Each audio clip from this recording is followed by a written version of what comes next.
Il est l'heure de vous informer, messieurs et dames, bonsoir et bienvenue dans cette édition du journal. Voici les principaux titres. Selon des sources proches de la centrale électorale, une deuxième liste des candidats députés nationaux et provinciaux par la Commission électorale nationale indépendante CENI en pleine élaboration. International, depuis week-end, le temps est encore un peu plus monté entre les deux favoris à l'élection présidentielle américaine. Le démocrate John Biden a lancé officiellement sa campagne électorale.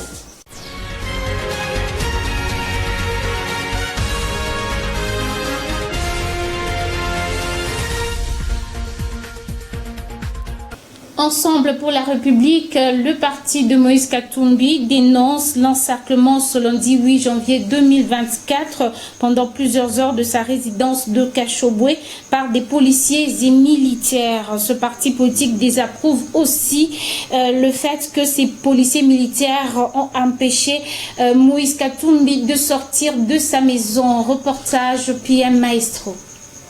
Sur les images partagées sur les réseaux sociaux, on voit des hommes en armes et le véhicule barricadé le voie d'accès à la concession de Moïse Katumbi à Kashobwe dans le territoire de Kasenga. Ces militaires et policiers ont empêché l'opposant congolais de quitter sa résidence, affirmant avoir reçu l'ordre de la hiérarchie. Ces actes sont décriés par Ensemble pour la République à travers Olivier Nkamitatu, porte-parole de l'ancien gouverneur du Katanga.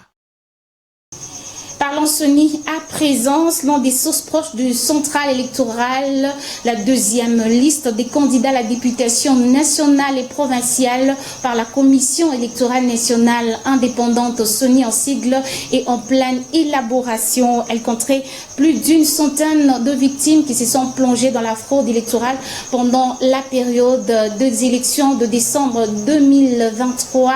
Joseph Kankou nous en parle. Les états-majors des partis politiques sont donc en ébullition. Les inciviques qui ont pensé échapper à la vigilance de la Commission électorale nationale indépendante CENI ont été trahis par leur propre machine grâce à la nouvelle technologie qui les a tous détectés.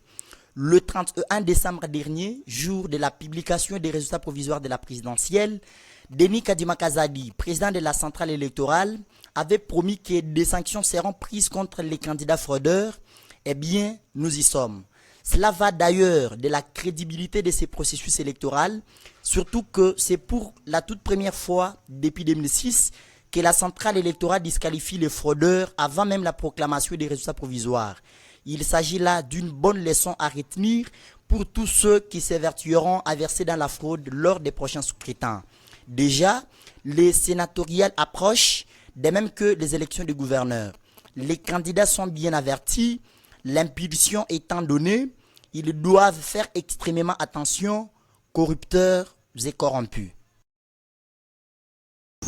Kinshasa, 8 janvier 2024, la Cour constitutionnelle va se prononcer avant le 12 janvier prochain sur la requête du candidat président de la République, Théodore Ngoy, demandant l'annulation des élections générales. L'annonce a été faite ce lundi 8 janvier 2024 lors de l'audience qui a opposé le requérant à la Commission électorale nationale indépendante et la partie de Félix Tshisekedi, Franck Kassongo. L'annonce a été faite ce lundi 8 janvier lors de l'audience qui a opposé les requérants à la Commission électorale nationale indépendante, CENI en sigle, et la partie de Félix Tshisekedi. Dans ces mots, Théodore Ngoy a soulevé une exception d'inconstitutionnalité de la décision de la CENI étendant les votes à plusieurs jours. Nous avons le droit d'être dirigés par un président régulièrement élu. Pour le moment, c'est un président irrégulièrement élu. Et j'espère que la Cour constitutionnelle ne va pas confirmer l'élection. Qui, selon lui, en violation des dispositions de la Constitution et de la loi électorale. De son côté, le ministère public affirme que le juge devrait déclarer recevable, mais non fondé la requête de ses candidats malheureux. Le même avis partagé par les avocats de Félix Tshisekedi. La décision de la Cour constitutionnelle devra soit annulée ou confirmer le résultat provisoire de l'élection présidentielle publié le 31 décembre par la centrale électorale. Chose que Théodore Ngoy a fait, il faut la situer. Est-ce entre la raison et l'émotion, parce que quelqu'un peut se réveiller un bon matin et dire que j'ai battu Félix Tshisekedi, ça c'est l'émotion. La raison oblige à quiconque de ces 26 candidats de s'incliner et féliciter Félix Tshisekedi, c'est ça la raison. En international, depuis ce week-end, le ton est encore un peu monté entre les deux favoris à l'élection présidentielle américaine. Le démocrate John Biden, qui a lancé sa campagne électorale officiellement, et son rival républicain Donald Trump se sont échangés des mots très durs par des discours interposés. Monique Kikoulou, reportage. Ce n'est pas un hasard si, pour son premier discours de campagne 2024, Joe Biden a choisi de s'exprimer vendredi à la veille de cet anniversaire. Le président américain a également accusé le candidat républicain d'utiliser la rhétorique de l'Allemagne nazie. On a vu un Joe Biden plus offensif que d'habitude, lui qui évite souvent de nommer Donald Trump dans le discours. Là, il a cité l'ancien président quelques 40 fois, analyse notre correspondante à Washington, Sonia Dridi. Joe Biden place sa campagne sur le thème de la défense de la démocratie. Vu son impopularité, au lieu de faire sa campagne sur son bilan, on sent vraiment qu'il va axer sa campagne sur Donald Trump. À Fungurome, les élèves ont repris les cours dans la matinée de ce lundi 8 janvier 2024 dans certaines écoles, dont Keliavin School, Solution School, Institut technique d'agriculture de Fungurome, ITAF en sigle, selon le constat fait par la rédaction de la radio-télévision Buisson Ardent. Monsieur Paul est chef d'établissement de l'Institut Keliavin School. Suivez. Certains élèves et enseignants n'ont pas hésité à donner leurs impressions quant à cette reprise des activités scolaires. Nous avons passé des bons moments de fête qui nous ont permis de nous préparer pour affronter la seconde partie de cette année scolaire. Je me sens vraiment prête à continuer cette aventure, a déclaré exaucé élève au complexe scolaire Gamma. Pour Jacques, enseignant au complexe scolaire Don des Dieux, la reprise est effective cette fois-ci dès le premier jour. Je suis content. J'ai dit merci aux parents qui ont respecté le calendrier scolaire. J'appelle ceux qui gardent encore leurs enfants à la maison à les envoyer car cette année, les choses vont très vite.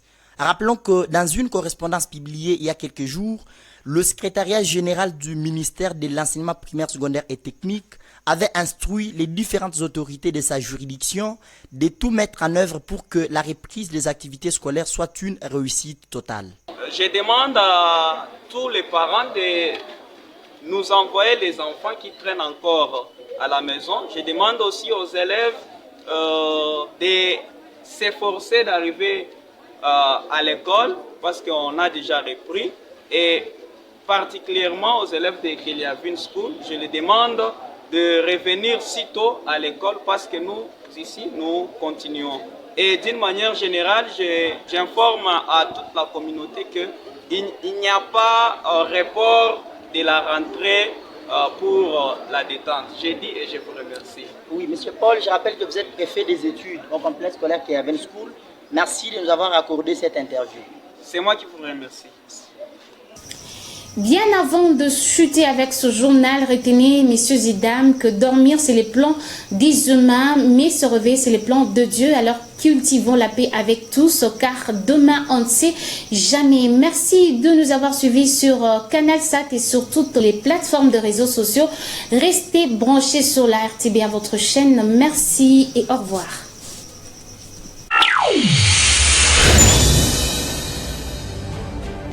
Au centre des vraies informations et d'évangélisation. Ne manquez pas de vivre l'expérience télévisuelle exceptionnelle de la nouvelle technologie. La rédaction, régie, reportage, investigation, l'administration de réalisation et couverture de grands événements avec le matériel ultra professionnel. Des agents bien formés sur informatique audiovisuelle de la nouvelle technologie et un personnel bien qualifié, organisé, discipliné pour votre satisfaction. La qualité de nos services fait de nous le prince de la télévisuelle congolaise dans les Lualaba. Avec la concentration, la détermination et la volonté, tous focalisons sur la réussite. RTBA, la révolution de la télévision. RTBA, l'ouverture des yeux sur le futur. RTBA, la gamme du maître.